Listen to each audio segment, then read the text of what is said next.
It just happens. And fortunately, it didn't happen too much in my career, but there were a few gigs where we just had a power outage and you just got to clap. You just got to and make then- it happen. And that's like, okay, this is the only downside of being a DJ. You need power. 100.7 FM, Miami. This is Y100. Armin van Buuren in the house. How you doing? How you feeling? Good. I'm happy to be here. Yeah, you have a jacket on, even though it's in Miami. But we were inside. There was air conditioning, so I'm going to take it off. You want me to take it off? I'll take it off. No, I literally posted a video the other day about how in Miami we have to dress in full-blown sweatpants and sweatshirts at work. Thais can actually vouch for this because inside it's always 55 degrees, but we go outside and it's 90. I just don't get Exactly. it. That's my point. That's my point. How does it feel to be at the awards? How does it feel to be performing tonight? Are you excited to perform?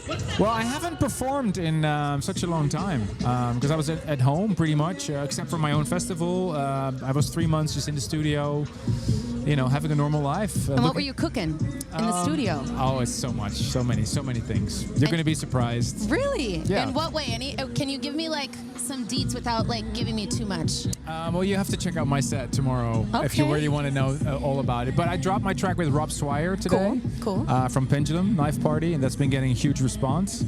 I think Robert just gave me the big news that we had an award for... Congratulations. Yeah, Follow the Light, which was insane. I didn't see that one coming. It feels really great. To get so much support from the fans is just insane. How do you balance work life and traveling and home life?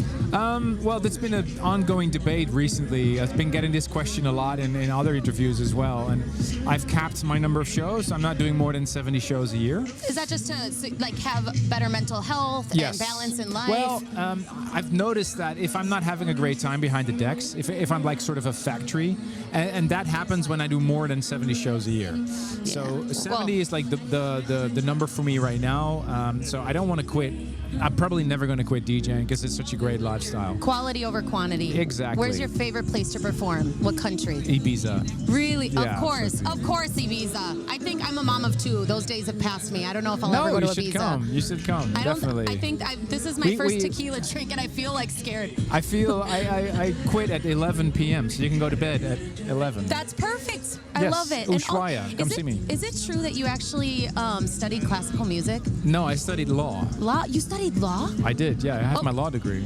Yeah. In what? In what area? Copyright law. I wrote a paper about the use of copyright organizations, mechanical rights, collecting societies and stuff like that. Does that help you with your music? Absolutely. Yeah. Yeah. I mean, I don't use the knowledge on a regular basis, but when I set up my company, it was good to know something about the legality of it all and the tax stuff and everything. Yeah. Okay, random question. Has it ever happened to you where your computer crashes mid-performance and you have to wing it or do something to just entertain the people while you're fixing everything? Well, we're playing electronic music, and the word electronic tells you that you need power. And I've had a few gigs where the power just cut on me. Yeah. But yeah, I think the most important thing is that you don't take it out on the crowd. Yeah. It just happens. And fortunately, it didn't happen too much in my career, but there were a few gigs where we just had a power outage and you just got to clap. You just got to make it happen. And that's like, okay, this is the only downside of being a DJ. You need power. And what advice would you give to anybody, any artist that's up and coming that wants to get into this industry and make it big? Do you feel like mental health should be first, or do you feel like they should grind it out like you did in the beginning and then pull back later on in their career? What would be your advice to those people? Mental health is definitely an important topic. I won't go on too much about it, but if you feel down, depressed, run into walls, it's something you need to address. But I think if you're really an up-and-coming DJ, my advice would be to anybody that never give up. There you go. Don't give up. I think people sometimes think that when they release their album or their song, they're done. But every set you do, every radio show you make, every song you release is a learning curve. Yep. So it's always the next step into the process. You have to see it as a process. And some people think, oh, I'm going to buy FL Studio or I'm going to buy Ableton. I'm going to make music and in 1 year I'm going to have success. It doesn't work that way. Nope. You can be lucky. You can be lucky. There's a few examples of guys that did it like that.